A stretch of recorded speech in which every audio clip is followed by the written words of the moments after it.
Welcome to And That's When I Realized, the truth and comedy of midlife with me, Susan Dolci. And me, Leone Dyer. We are two good friends navigating the twists and turns of that middle part of life, and we are laughing our way through it. Don't get us wrong, it's not all that funny all the time. There's so much we are unprepared for. Adult children, changing bodies, aging parents. We want you to know that you are not alone in these challenges. So sit back, get a front row seat as we share true life stories with a fresh perspective and just a pinch of irreverence. And That's When I Realized starts now.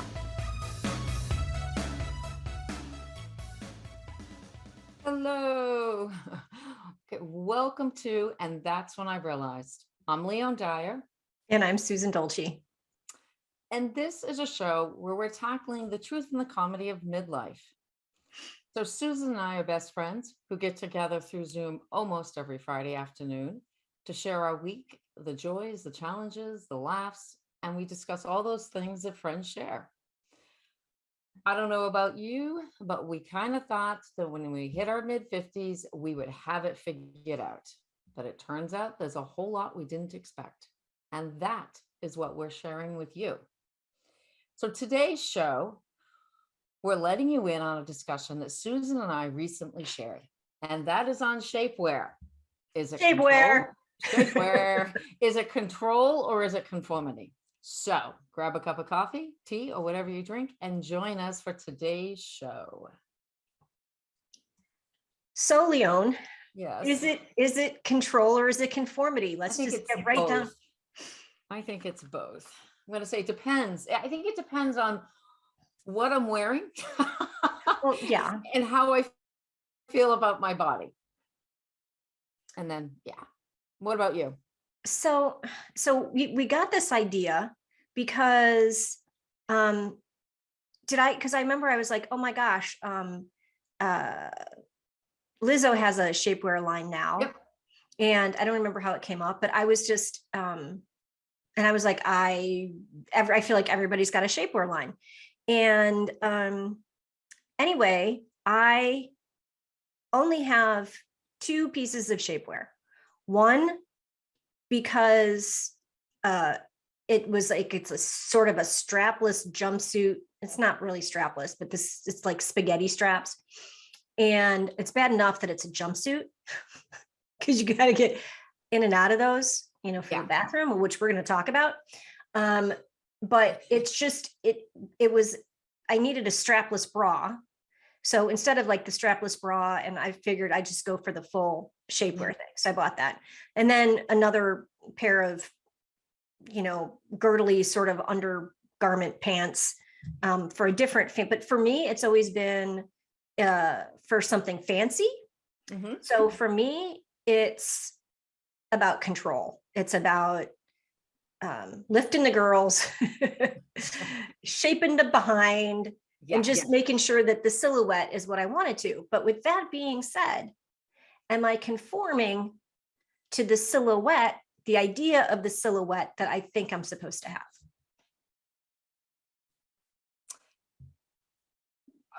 I don't know. You got what do you? Yeah. For me, I will just say I remember buying pantyhose with control top. And I kind of like, I was going to say I fell into it, but I did fall into it, but I didn't realize they were like, it was the only, like, I'm very fair skinned. So when I worked in an industry or where we had to wear, even in the early 80s, I had to wear nylons if I wore a skirt. Mm-hmm. So in order to get that's how we came up with this. We were talking about pantyhose. Okay. And then we started talking about shapewear. And I was like, oh my gosh, Lizzo came out with a line. Because yes, it wasn't that long ago that if you were in corporate America, not only did you have to wear pantyhose, but you had to wear, usually you were expected to wear some sort of a heel. Just a little one. Yeah. But you were like heels and hose were the, and yes. And that was like 1983, 84. Mm-hmm. Yeah. Yeah.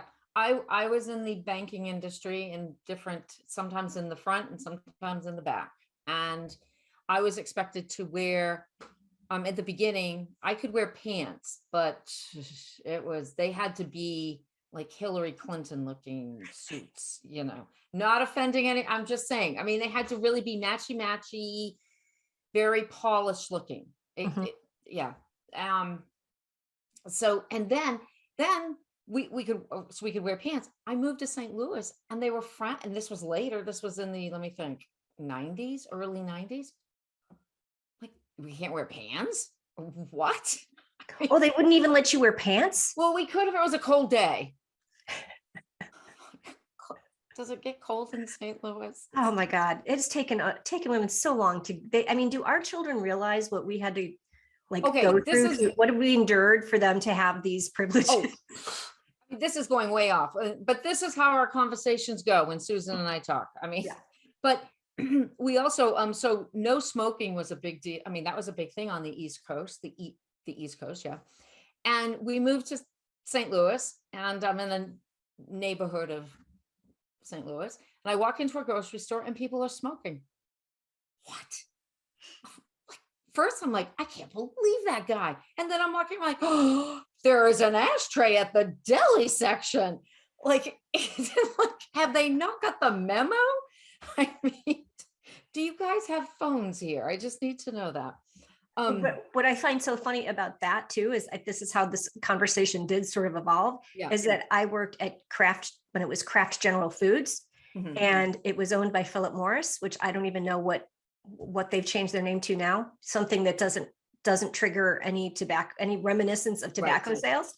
And yeah, everybody smoked in the office. Everybody in ashtray, cafeteria, office, didn't matter. And if you didn't smoke, which I was not a smoker, it was kind of like, excuse me? Yeah. But you work here, so why aren't you smoking? Yeah.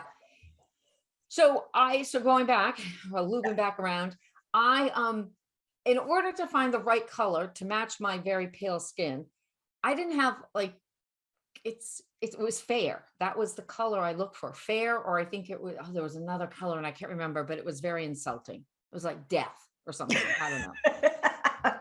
But I had to buy that. So, I didn't get a choice. And sometimes they were like the very thick, like the very thick ones. And sometimes they were the very thin ones that ran the first time you wore them. And so I found they had control top. I'm like, I don't care what they are. I just need the color, because I needed the stockings. And that's when I found control top. I'm like, well, hello, this just took off a couple pounds. And I was like, I'm sold. And then later, to get into the shapewear, I started wearing like the boxer type shapewear. I don't even know what they call it. That's what I have. Yeah. And some of them have a little bit of, I have a lot of elastic in them, or spandex, and others just it feels like a second skin. And so when I wear skirts, especially when I taught, I would always wear those under my skirts. And also chafing. Not a fan of chafing. And when you're a big girl, chafing is a thing. So, which also, I was reading one of, the articles that we pulled. That was one of the major things for a lot of people wearing shapewear, is there's a lot of chafing happening in areas I didn't think happened, but apparently it does. So that's why. So I don't think it's just to conform. I also. So I guess is it shapewear or is it glide? Because it's like, oh, well, that's another whole. That's a whole nother topic, but I mean, that does help with chafing, but yeah. But when we were also talking about the boxer brief, sort of not brief, but the long legged. Oh, you can get them, to the ankle. Because we were talking about how it's replaced the slip. Because your mom said, Leone, I need a slip. And you're like, excuse me, nobody sells slips anymore. Well, there is a store I found, and it's, yeah. I mean, do you remember when you would like shop and there'd be like aisles and aisles of slips, Mhm. like the different lengths and the full body and the half slip and the, And the ones where you could actually cut off the bottom to adjust it to yeah, oh, the little the lace. lace. Yes. Yeah. Wow. Now that, woo, I bet my mom still has it. Um, yeah, because I wear a, yeah, I wear a shape. What do you call that? I should go, like, what do you call those? Like I think they're leg calling them briefs, shaping briefs. briefs. Okay. Yeah. So yeah, I don't even have a slip anymore. But see, what I find funny about that is the whole idea of the slip was to camouflage, at least this is my understanding, was to camouflage if the light is shining through your dress, that you don't see the silhouette of your leg. It was like for modesty, right? So that you Okay. can't see. Right. So this is, no, I think it was. So now we go at it, I guess. I think you know, I think, okay, a lot of my skirts have a lining in them, Uh-huh. or they're thick enough that you don't see through. I do have some that are they're a thinner fabric, and those are usually in the summertime. And like, yeah, I mean, it's, I don't know. And I wear a darker color brief, I guess, if Mhm. that's what we're calling. Yeah. So you can, I don't know. I'm kind of over that. My mother's not though. Yeah. If I wear a skirt and you can see through it, she'll like lean over in church. You forgot your slip. Yep. My daughter doesn't even know what a slip is. Well, yeah, and that's what I was like the so the modesty, and maybe it's not modesty, but I'm just going to go with that word, kind of has been thrown out the window with the onset of shape of today's type of shapewear, because it's more about sculpting the body than it is Mhm. modesty. I mean, because I mean, think about it. Even under the slips, our moms had their girdles and their the girdles with the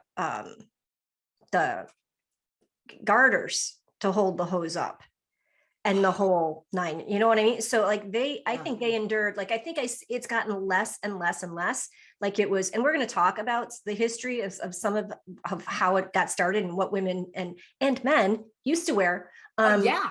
But I think over time now it's, the modesty has sort of gone out the door, and it's all about I think it's more about comfort and Well, I yeah. don't know. I mean, I wear a camisole. Like I wear camisoles under, if I wear it like a light color shirt or Mhm, a low neck shirt, mhm. I wear a camisole. One, because I get cold, but two, and I'll wear, like, I have tons of colors and I'll put a white top or a light color shirt over it. And it kind of gives you something different to look like you're wearing, even though, yeah. So I think I'm not holding anything in at that point. I'm just wearing it to like, as a modesty thing, maybe. I Mhm. don't know. That's Yeah. interesting. Yeah. Might have to do some therapy on that one. Well, you think about that. We're going to take a break. Yeah. We are talking about the great shapewear debate. Is it control or conformity? And we come back, we're going to give a little history lesson. And some of these are quite funny. I On was shocked at how far back they have been conforming bodies. Yeah. the history of shapewear. You're listening to, and that's when I realized, and we'll be back in a little bit.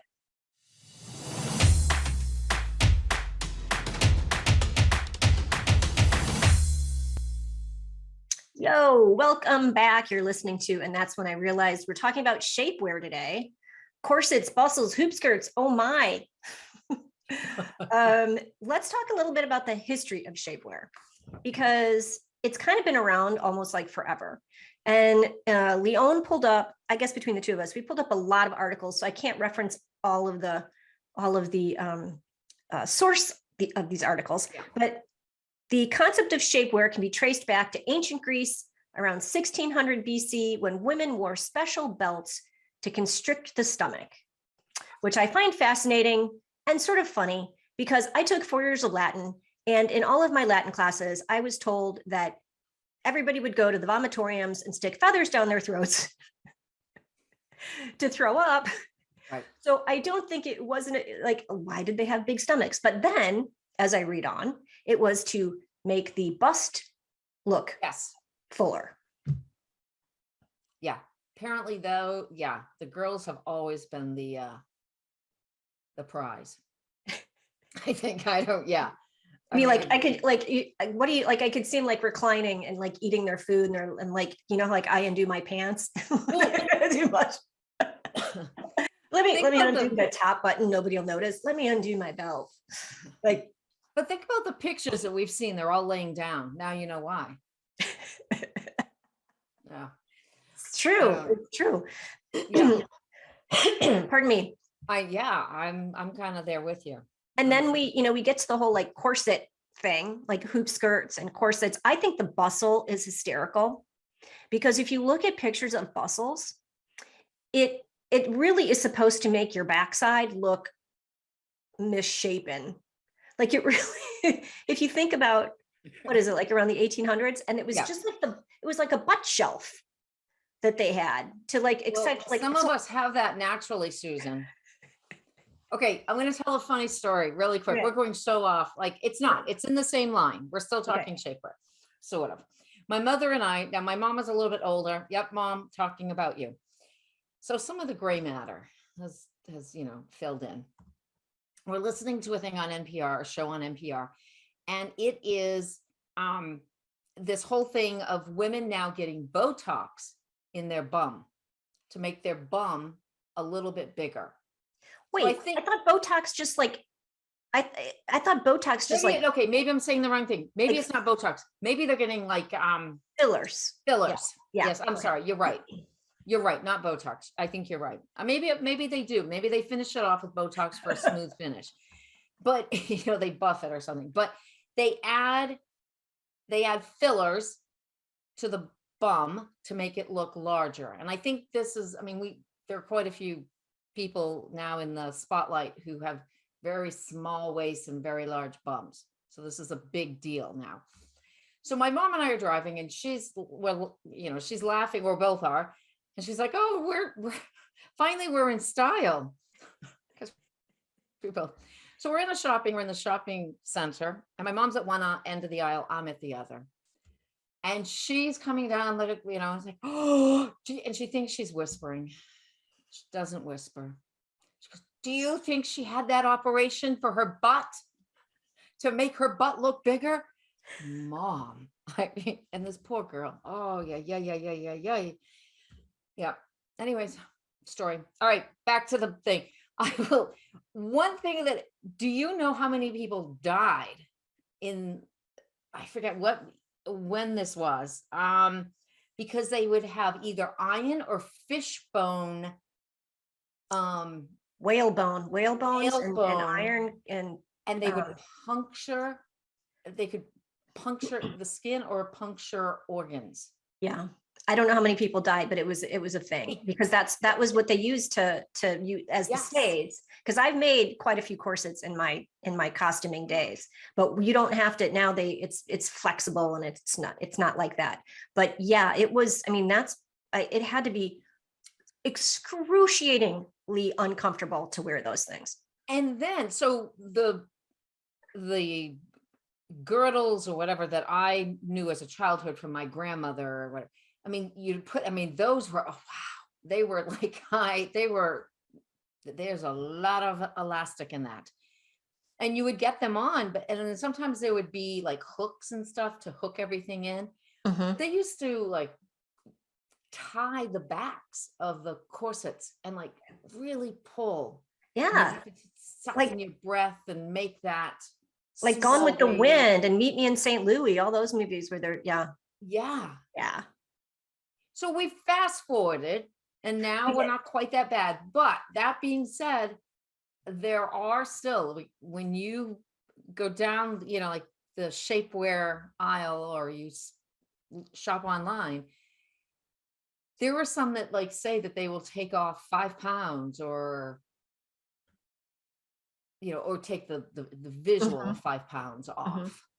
So when you Well, put, it, yeah, go ahead. I was just gonna say, because like, like girdles, so historically girdles came around in the 1900s.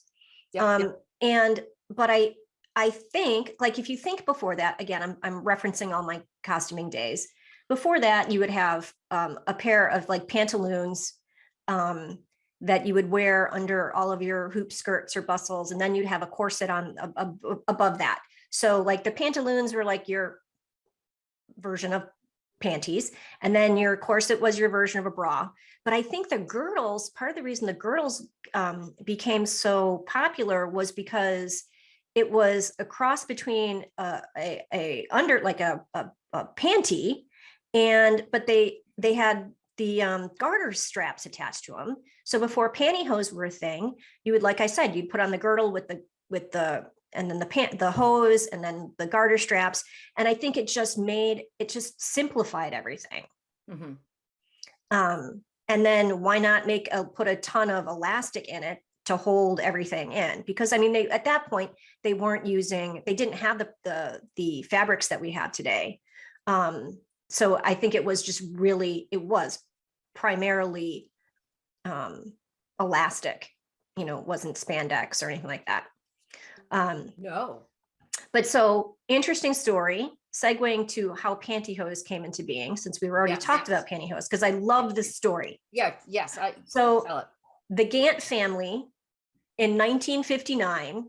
So it was 1959. That's what I'm like thinking about. Like my mom, when my mom was a young woman, she was wearing garter belts or girdles with hose, right? And it's hard to describe if you've never seen it. They still have them in like the Victoria's Secret. I mean, they still are a thing, but not just to wear.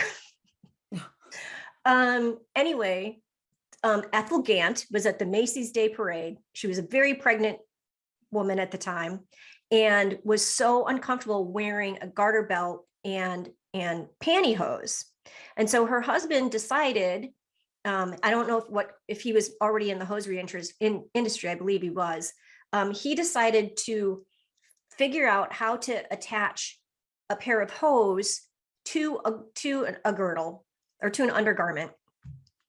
And so she tried them out and she was like, oh my God, these are so much more comfortable. This is amazing. And pantyhose became a thing.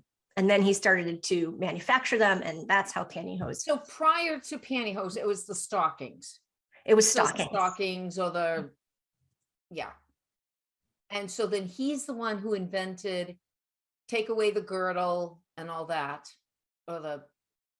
and did the whole one silhouette. Right. The whole one piece. Yep.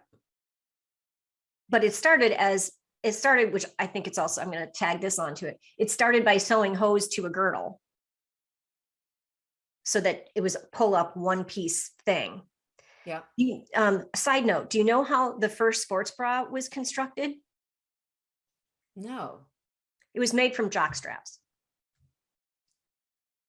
Well, I don't even know how to go from there. A woman athlete was like, I'm tired of wearing this clunky, not feeling secure sports bra, and fashioned, I'm quite certain as a woman, I wrote a blog on this a long time ago, fashioned a bunch of jock straps into a sports bra.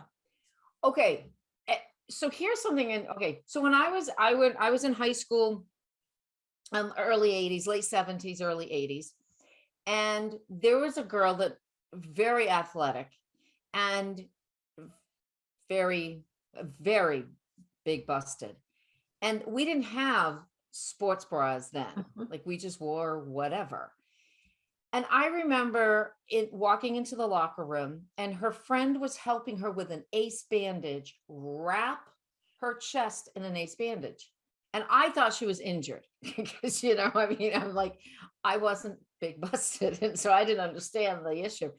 And I thought she broke, because the last time, I saw someone, they broke their ribs and they were, wrapping an ace bandage. No, she figured out it was the only way to keep everything tucked in and like hold everything where they weren't moving. Right. She was wrapping herself in an ace bandage. I'm sure it was much more comfortable because of the balance factor. I've said this before. I've had 3 dancers, and you would be surprised what girls put themselves through to compress so that they are not bouncing around or coming out of costumes. They will go as far as duct tape. Well, yeah, you were telling me, that Yeah. about a dancer who had to duct tape herself in. Yeah, it's a lot. It's a lot. But yeah, so that's how the first sports bra came into being. But so we really have come a long way. Like if you look at, where we are with shapewear, and we're going to talk about this more after our break, but just the fabrics, having spandex, lycra, all of that has really changed why now it's maybe not just about control, it's not just about conformity. It's about control and feeling empowered and feeling confident in your body and feeling good about how you look. Yeah, and being able to, and my peer who wanted to be out on the field, wanted to run, wanted to, play the sport, but didn't feel confident enough to do it. Yeah. So yeah. We're also going to cover the pros and cons, but empowerment is a big reason. And I'm all for anything that empowers women. So we're going to take another quick break. You're listening to And That's When I Realized, and we'll be right back.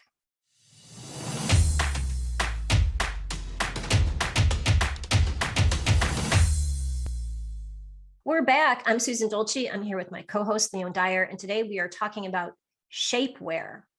Is it good for you or bad for you? No, that's not what I mean. It's not good or bad. So here's my question for you, Leone. Are we still trying to live up to an old body image ideal, or are we making choices that make us feel confident and empowered by wearing shapewear? I am going to say to make us feel confident. Yes.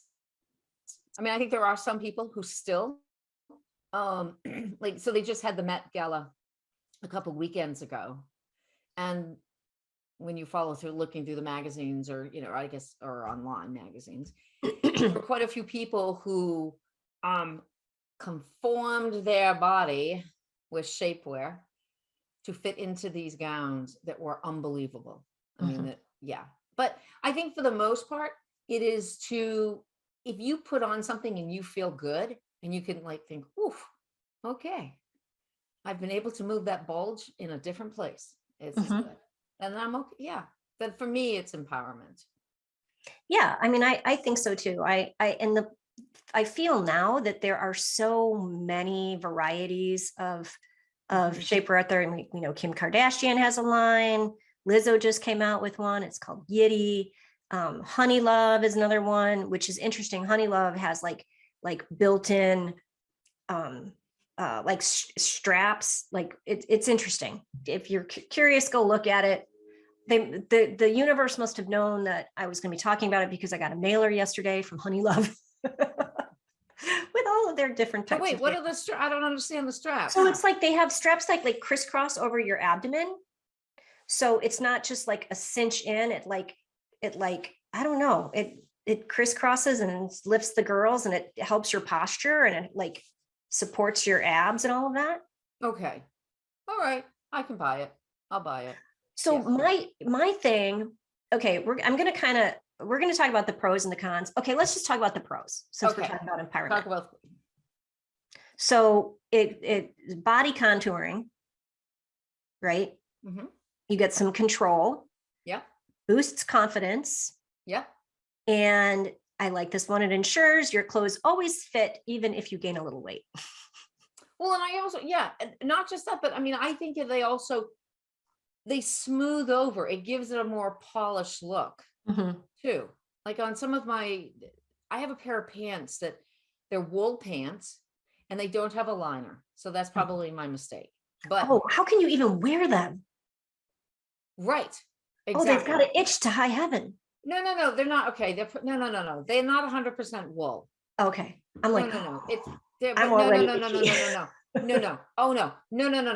When I was in the 60s, I remember, oh my God, my mom had me wear these tights that were 100% wool. They were hand-me-downs. Yeah. They were warm. They were very warm. But no. But when I wear these pants, they have a little bit of stretch in them, these wool pants. And so, but I have to wear a shaper under it just so they like flow. So I think there's, so they fit Yeah. nice also. And also going back, a huge pro, chafing. Yeah. Prevents chafing. Yeah. Well, I TMI warning. Sorry, Jacob. I have one, I feel like I have one saddlebag that's a little saddle baggier than the other one. So when I put on, like, if I put on a dress or something that's like a crepey or like a knit dress, I feel like one side sticks out more than the other. So something that smooths that a little bit and makes them even. Okay. And I just find this fascinating. Okay. So like Susan and I are best friends. I mean, we've gone away together. Yeah. And Susan is like so tiny. She's a peanut. I don't think, I mean, she's going to say she probably does, but she does not have any fat on her body.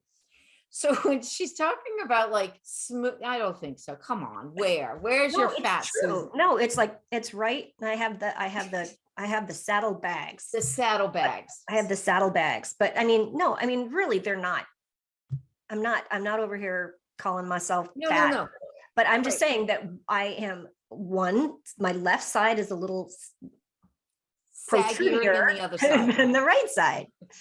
So maybe it's my right leg is dominant. I don't know. Anyway, yeah. Okay. So we got to get into the cons because this is another debate. This is, I think we discussed this. Yeah.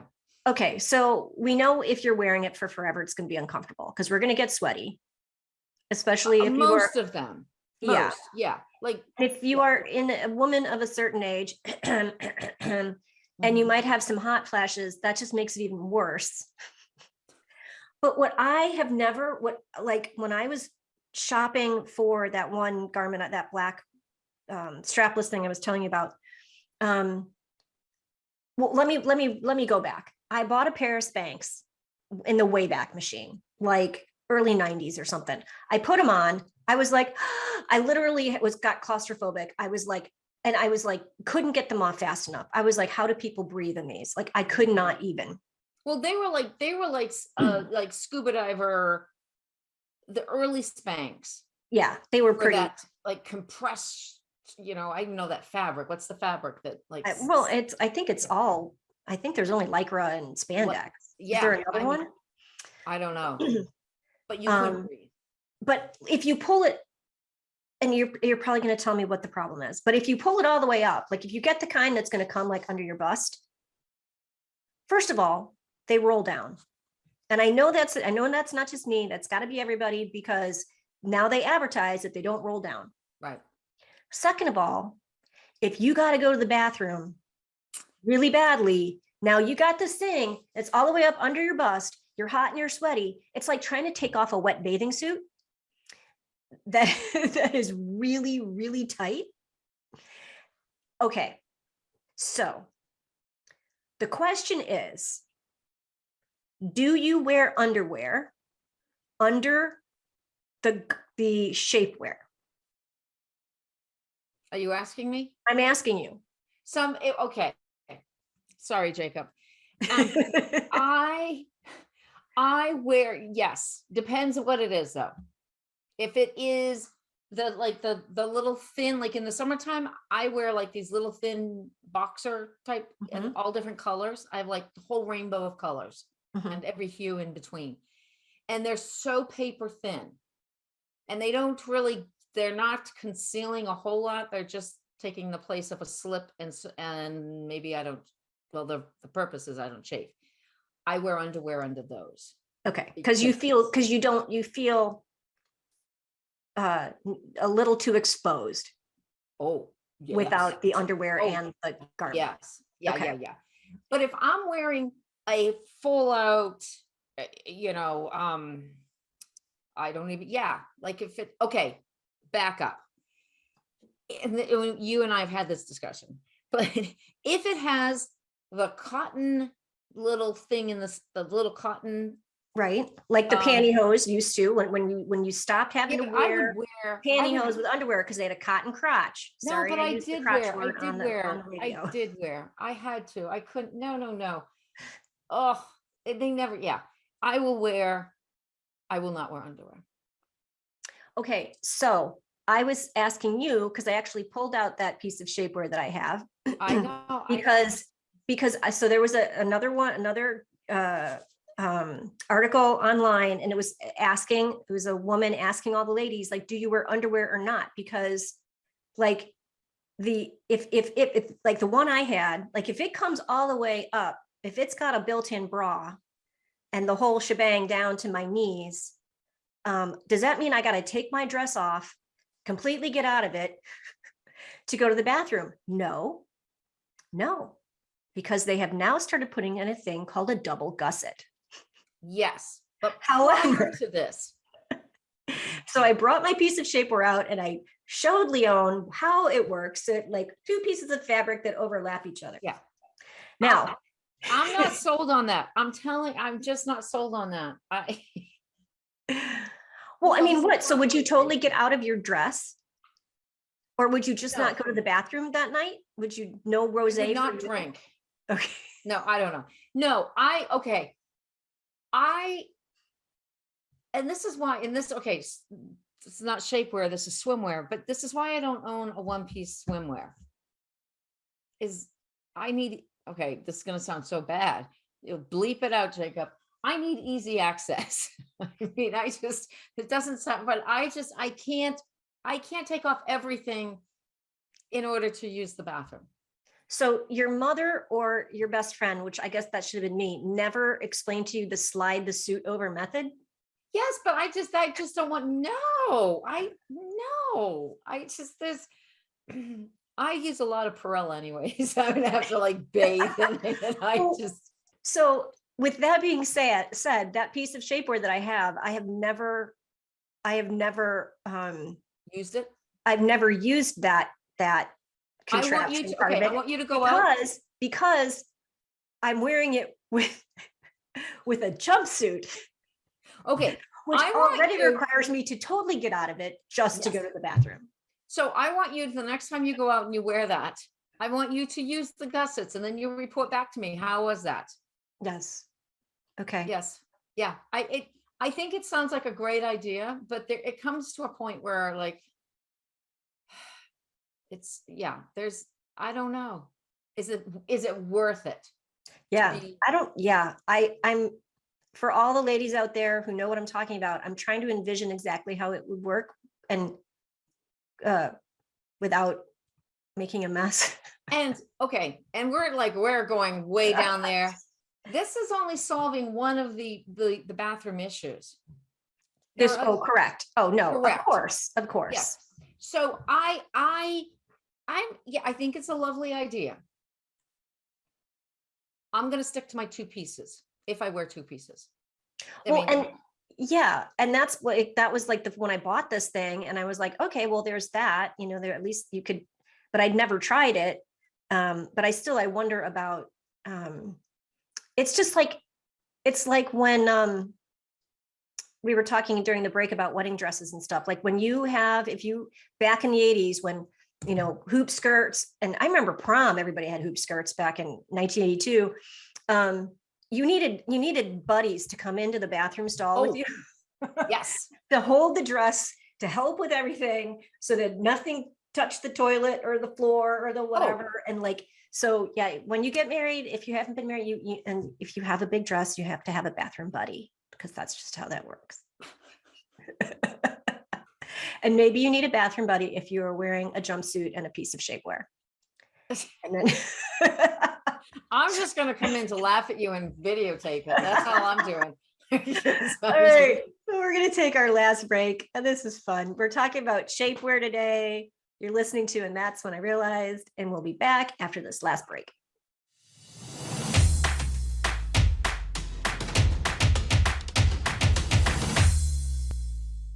Well, if you've stayed with us this long, I'm really grateful, because we're talking about We're talking about shapewear today. I'm Susan Dolci. I'm here with my co-host Leone Dyer, and we are talking about the great shapewear debate: is it control or is it conformity?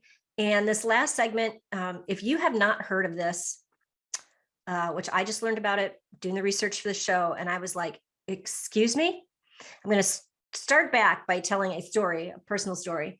I was in a dress shop and I needed a little black dress for, I don't know, one of those occasions you need a little black dress for. And I was actually shopping with my husband, which rarely happens. Rarely happens. And he was like, well, this one looks nice. I'm like, okay, I'll try it on. And it said there was like shapewear built into the dress.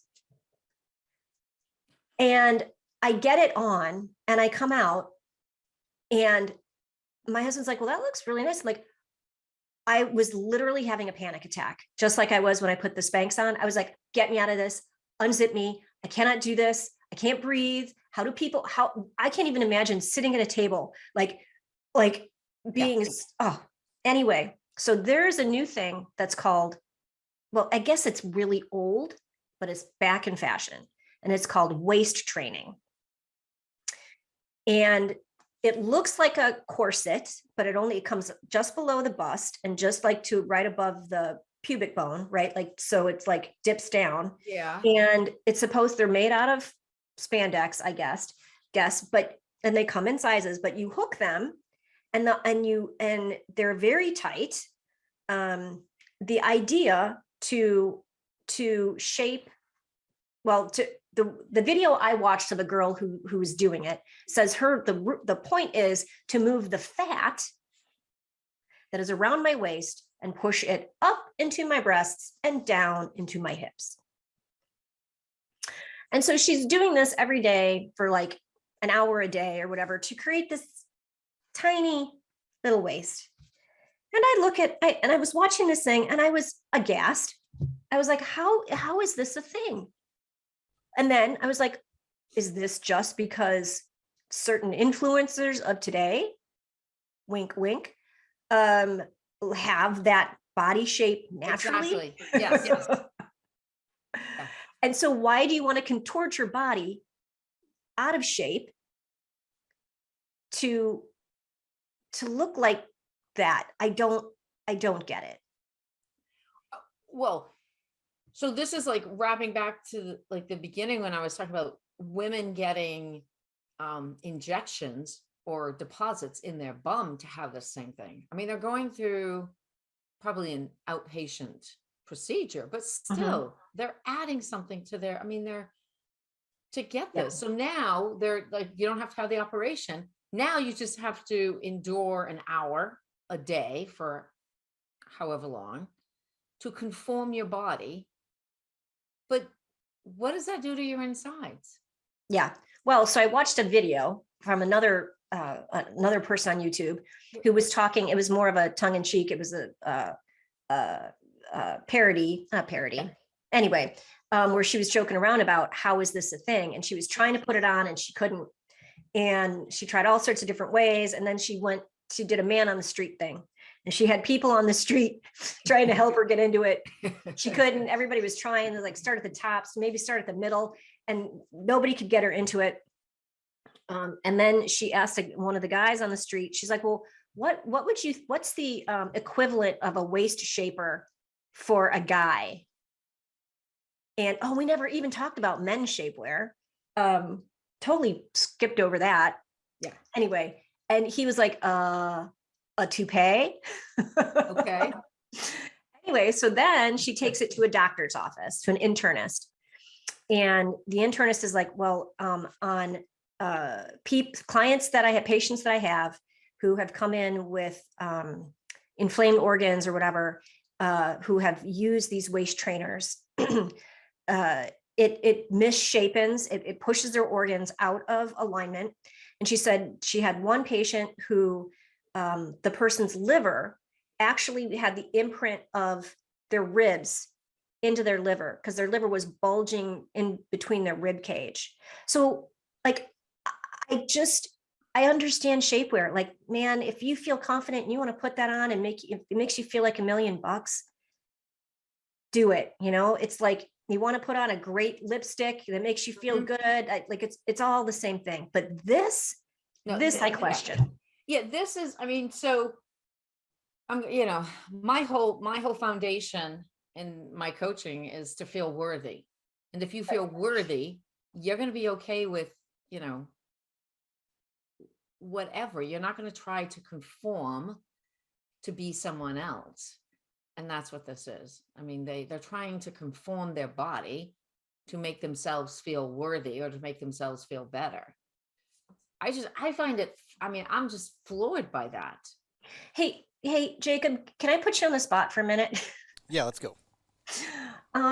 Because my guess is that women are doing this because they want to look like an ideal that they have in their head because this person is popular, rich, influencer.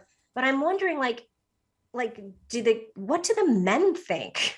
Yeah, I think maybe a lot of this has changed as time has gone on too. So like my generation is a little bit, I think we're trying to push against that a little bit. But like you said, everything you see on social media and everything, it's presenting this image, and dysmorphia does exist for guys too. So I'd say that it's less about like, I don't know of any tools or like shapewear for men that exist that are like popular, but I know that when I see pictures of certain people on like Instagram or something, it's like, what can I do to get that? That's a real thing that pops into my head. I just think it's a lot less expected or from men by society, which is just unfair for so many reasons. But yeah, it certainly exists. It's just not as not as expected. I'd say it's a good way to put it. Well, because I guess my question is, I'm thinking about, in my head, I've got art over time, right? And it was a Rubenesque, Ruben, that, you know, he always painted very large, voluptuous ladies, which was that was the look at the time. And so like if they were to paint art now like that, would it be a bunch of people with no waists and big boobs and big butts? Because I just don't understand how that's a thing. Like, I don't think my husband would look at that and go, yeah, that's attractive. I think they'd be like, that looks misproportionate or disproportionate. So yeah, I think it depends on the circle you're running with too. That's not something that I personally am like, yeah, I love the small waist, big booty kind of thing. But I asked the wrong guy then. Okay. I mean, but this isn't a new thing either, because Marilyn Monroe had that same. She did, yeah. Yeah. So, and we all know that one influencer, wink, wink, couldn't actually get up the stairs at the Met Gala, wink, wink, because she was wearing Marilyn Monroe's dress. Oh, and that's another whole subject. Yeah. I mean, trying to lose 35 pounds in, what was it, 3 weeks? Yeah. To get into that dress. That's another whole nother story, whole nother show. All right. Sticky note, Leone, what is our sticky note? And I hope everyone goes away with feeling that they are worthy to wear whatever they need to wear. So for the sticky note is, shapewear is the canvas and the clothes are the art. And that's Sarah Blakely. She's the founder of Spanx, is she not? Yeah. Yeah. I like that. Yeah. Yeah, because it is. It's like, if you feel confident and beautiful underneath the clothes, then you just put on that dress and you rock it, friend, or pants or whatever. But Jacob, thank you for participating. Of course, always happy to. In our very TMI sort of show that we had today. Anyway, thanks for listening, everybody. Please remember that age is just the number of years the world has been enjoying you. Thanks for listening, and we'll see you next time. Thanks for being here with us today on And That's When I Realized. We are here to shed some light on the misconceptions around midlife by sharing real-life stories and a fresh perspective. Look, we know it's not easy, but change is constant and inevitable. Let's explore what it means to move through challenges with a dose of humor and embrace each challenge, each new discovery with a higher sense of understanding. We hope you heard something today that made you laugh and recognize the truth and comedy of midlife. See you next time.